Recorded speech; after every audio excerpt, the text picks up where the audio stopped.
তোর? কোথায় এসেছিস তুই?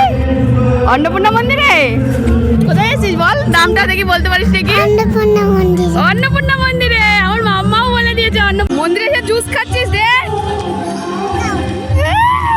দে মামা, দে মামা, দে আমাকে দে। বাবা,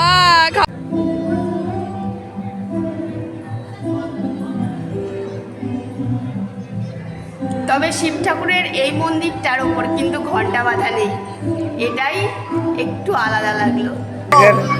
अच्छा अच्छा, आप कितना दिन यहाँ पे आ रही है? 45 साल। 45 साल। ओ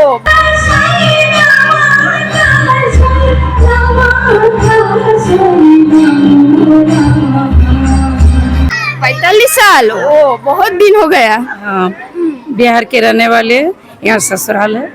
45 साल से मेरा परिवार है, 2 बेटा 1 बेटी, बहू बच्चा दामाद सभी परिवार है। छोटा लड़का शादी का बाकी है। मेरा यहाँ घर है, यहाँ टीटागढ़ बाजार में सोना चांदी का दुकान है। अच्छा अच्छा, माता जी के पास आप आते ही आपका मनोकामना पूरा होता है क्या? माँ का आशा उम्मीद हम पूरा लगाए हुए हैं। माँ शक्ति ताकत देती है, दुख तकलीफ कष्ट दूर करती है, इन्हीं के भरोसे है। जो भी हो कष्ट इन्हीं के पास आते हैं। ধন্যবাদ আপু। তো এখন আমরা যাচ্ছি এখানে জুতো রাখার জন্য। এখানে পয়সা দিয়ে জুতো রাখা হয়, এই যে জুতো রাখার স্ট্যান্ড, এই যে ওখানটায়। বাবু জুতো খুলে নিয়েছিস? বুঝতে পারছো না? আমি খুলে দিচ্ছি, দাও। মিমি খুলে দিচ্ছে।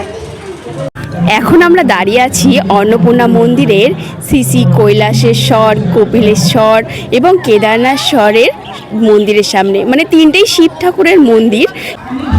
আমার ঠিক পেছনে রয়েছে আরও 3টে ভোলে মহেশ্বরের মন্দির।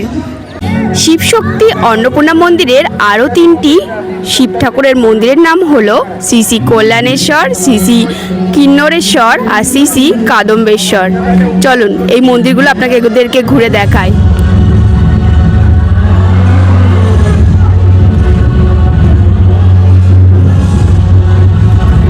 মন্দির চত্বরে রয়েছে বিভিন্ন ফুল গাছ, জবার গাছ, আরও অনেক গাছ, বেল গাছও রয়েছে এখানে। চলুন দেখাচ্ছি, দাঁড়ান।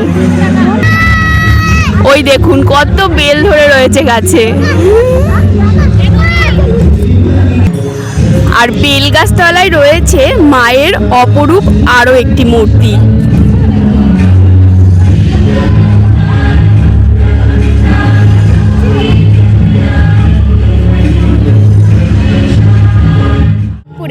অন্নপূর্ণা মন্দির চারিপাশটা বার্ষিক অনুষ্ঠানের জন্য এত সুন্দরভাবে সেজে উঠেছে যে প্রত্যেক মানুষজন ছুটে আসছে বাবা ভোলা মহেশ্বর এবং মাতা অন্নপূর্ণা দেবীর এই অপরূপ রূপ দর্শন করতে। আর দেখুন, মনে হচ্ছে যেন মন্দির চত্বরে ঠিক যেন একটা মেলা বসে গেছে। আর কি সুন্দর একটা সাজো সাজো রব। আজ বার্ষিক অনুষ্ঠান, সেই উপলক্ষেই মন্দির চত্বর এত সাজো সাজো রব।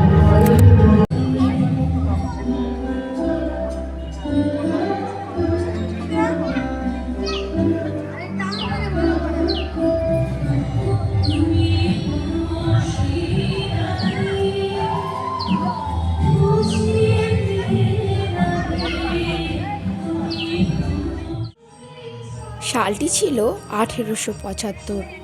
শিবশক্তি মা অন্নপূর্ণা দেবীর মন্দিরটি প্রতিষ্ঠিত হয়েছিল। কথিত আছে রানী রাসমণির কন্যা জগদম্বা এই মন্দিরটি প্রতিষ্ঠা করেন।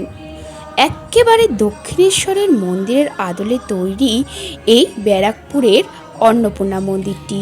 তবে এখন সমগ্র কলকাতাবাসীর কাছে এটি দ্বিতীয় দক্ষিণেশ্বর নামেই বেশি পরিচিত।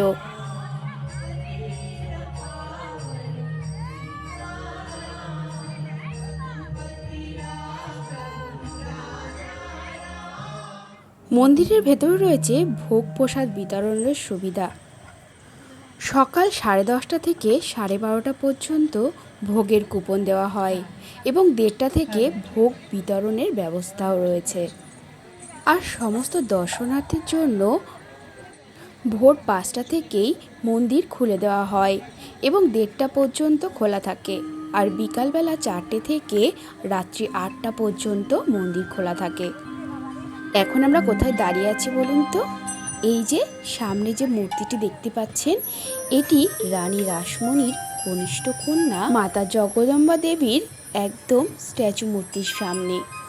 বেলা প্রায় শেষের দিকে, সূর্যি মামার অস্ত যাওয়ার পালা। আর ওই যে দেখুন ম্লান আলোটা এসে পড়ছে মন্দিরের বুকে, আর কি অপরূপ না লাগছে মন্দির চত্বরটা।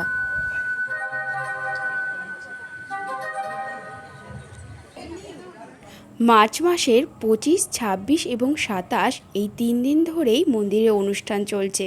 আজ অবশ্য 27শে মার্চ, অন্নপূর্ণা মন্দিরের অনুষ্ঠানের শেষ দিন। মায়ের মূর্তিটি সোনার তৈরি। এখন আমি দাঁড়িয়ে আছি কৈলাসেশ্বর কপিলেশ্বর মন্দিরে। কথিত আছে ঠাকুর রামকৃষ্ণ পরমহংসদেব, স্বামী বিবেকানন্দ এরকম অনেক মুনি ঋষি এই মন্দিরে এসেছেন এবং মাতা অন্নপূর্ণা দেবীকে দর্শন করেছেন।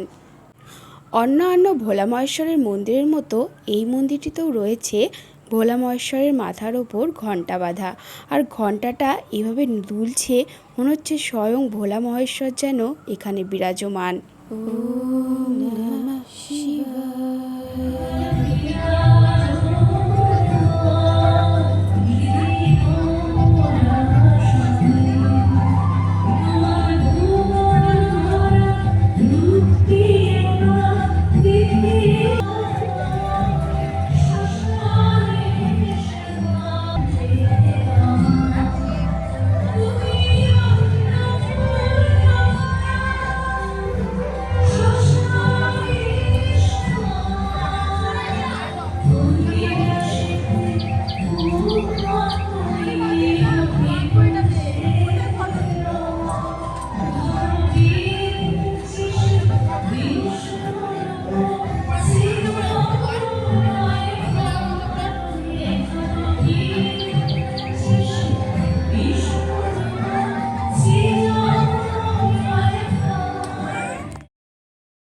সামনেই দাঁড়িয়ে আছে মন্দিরের প্রধান পুরোহিত। মন্দিরের ভেতরে ছবি তোলা নিষিদ্ধ, তাই আমাদের পক্ষ থেকে যতটা ক্যামেরাবন্দি করা সম্ভব হলো বাইরে থেকে সেটাই আপনাদের সামনে তুলে ধরলাম।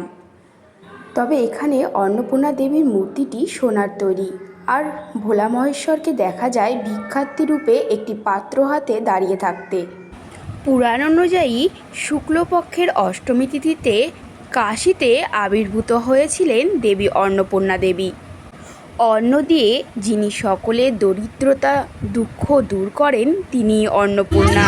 তাল গাছ কই? তাল গাছ ওটা নারকেল গাছ, ওই দেখ নারকেল হয়েছে, এটা তাল গাছ না রে।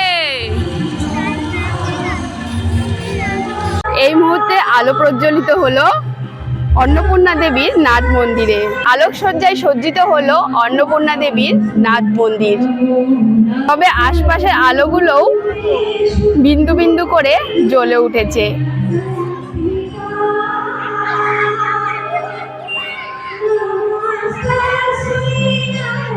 আজ সেই বিশেষ দিন, যেটি হলো 178 বছর পূর্তি উপলক্ষে একটি বাৎসরিক অনুষ্ঠানের আয়োজন করা হয়েছে। এই বিশেষ মুহূর্তে সাক্ষী থাকতে পেরে আমি টিমস অফ কলকাতার পক্ষ থেকে অসংখ্য ধন্যবাদ জানাই আমার সমস্ত দর্শকদের। আমার এই অন্নপূর্ণা মন্দিরের ভিডিওটি তোমাদের কেমন লাগলো তোমরা অবশ্যই আমাদেরকে জানিও।